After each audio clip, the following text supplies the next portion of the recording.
किस श्राप के कारण स्त्रियों को मासिक धर्म आता है? मित्रों, आज हम इसके पीछे का आपको गढ़ रहस्य बताने वाले हैं। मित्रों, एक बार की बात है, भगवान विष्णु और माता लक्ष्मी शेष नाग की सया पर विश्राम कर रहे थे। तभी माता लक्ष्मी भगवान विष्णु जी से कहती हैं कि हे प्रभु, स्त्रियों को मासिक धर्म क्यों आता है? आखिर स्त्रियों को ही यह पीड़ा क्यों सहन करनी पड़ती है? और मासिक धर्म के दौरान संबंध बनाने से क्या होता है? तब भगवान विष्णु कहते हैं, हे देवी, मैं तुम्हें इसके पीछे की एक गढ़ कथा के बारे में बताता हूँ, जिसे सुनने के बाद आप समझ जाएंगी कि स्त्रियों को ही मासिक पीड़ा क्यों होती है और एक रजस्वला स्त्री के साथ संबंध बनाने पर कौन सा पाप लगता है। परंतु हे देवी, इस कथा को जो भी मनुष्य पूरा सच्चे मन से सुनता है, मैं उसके सारे पाप नष्ट कर देता हूँ और उसे स्वर्ग लोक में यमराज जी के बराबर का स्थान प्राप्त होता है। जो भी मित्रगण इस कथा को पूरे सच्चे मन से सुनते हैं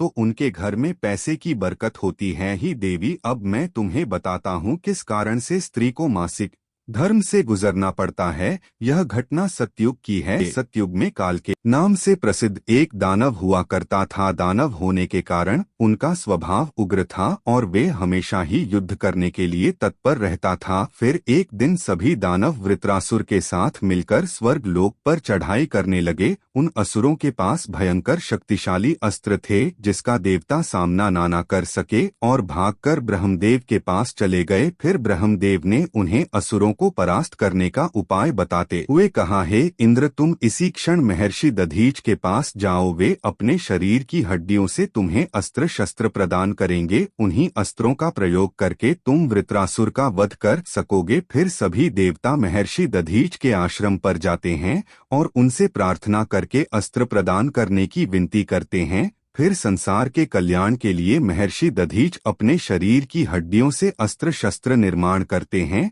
उन्हीं अस्त्रों में से एक वज्र नाम का अस्त्र होता है जिसे देवराज इंद्र धारण कर लेते हैं। फिर सभी देवता गढ़ वृत्रासुर के साथ युद्ध करने के लिए निकल जाते हैं। देवताओं और दानवों के बीच भीषण युद्ध होता है। सभी देवता आकाश में दानवों से युद्ध के लिए एकत्रित हो जाते हैं और प्रहार करने लगते हैं। देव अग्नि के प्रहार से दैत्यों को दग्ध करने लगते हैं। अग्नि के प्रभाव से दैत्यों का अंग अंग जलने लगता है। फिर वरुण देव जल की वर्षा से दैत्यों को डुबो देते हैं, जिससे दैत्य त्राही त्राही करने लगते हैं। अनेक दिनों तक इस प्रकार से दैत्यों और देवताओं के बीच में भीषण युद्ध चलने लगता है। फिर देवराज इंद्र और वृत्रासुर आमने सामने आ जाते हैं। दोनों के बीच भीषण युद्ध होता है और फिर देवराज इंद्र अपने वज्र का प्रहार करके वृत्रासुर को मार डालते हैं। उस दानव वृत्रासुर की मृत्यु होते ही उसके शरीर से ब्रह्मा हत्या बाहर निकलती है और इंद्र का पीछा करने लगती है।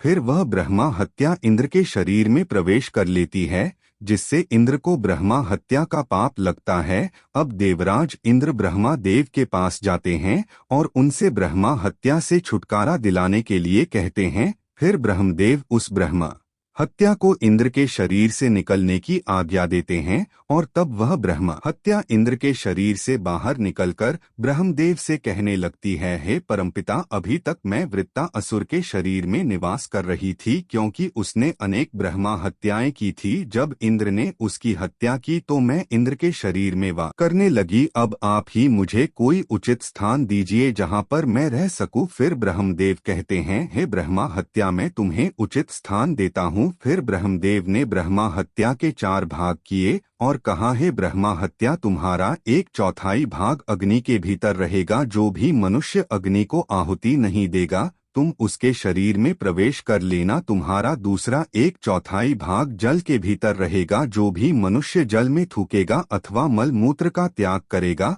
तुम उसके शरीर में प्रवेश करोगी। फिर तीसरा तुम्हारा 1/4 भाग पेड़ पौधों और वृक्षों के भीतर रहेगा। जो भी मनुष्य अकारण ही वृक्षों को काटेगा, उसे ब्रह्मा हत्या का पाप लगेगा। फिर ब्रह्मदेव ने अप्सराओं को बुलाया और उन अप्सराओं से कहा कि इस ब्रह्मा हत्या का 1/4 भाग तुम ग्रहण करो। तब अप्सराएं कहने लगी, हे प्रभु, आपकी आज्ञा से हम इसे ग्रहण करने के लिए तैयार है, किंतु हमें भी इससे मुक्ति का कोई उपाय बताइए। फिर ब्रह्मदेव कहने लगे, हे अप्सरा, जो भी पुरुष रजवला स्त्री के साथ संबंध बनाएगा उसके अंदर यह ब्रह्मा हत्या प्रवेश कर जाएगी। इस प्रकार से ब्रह्मा हत्या के 4 भाग हुए, एक अग्नि में, दूसरा जल में, तीसरा वृक्षों में और चौथा स्त्रियों के अंदर प्रवेश कर गया। उसी ब्रह्मा हत्या के भाग के कारण स्त्रियों को मासिक धर्म आता है। जो भी पुरुष मासिक धर्म के दौरान स्त्रियों को स्पर्श करता है अथवा उनके साथ संबंध बनाता है उसे ब्रह्मा हत्या का पाप लगता है। भगवान विष्णु कहते हैं, हे देवी, इस प्रकार से मैंने आपको स्त्री के रजस्वला होने के पीछे की कथा के विषय में बता दिया है। तब माँ लक्ष्मी कहती हैं, हे प्रभु, आज आपने मुझे बहुत ही महत्वपूर्ण ज्ञान दिया है। मैं भी आपको वचन देती हूँ, जो भी स्त्री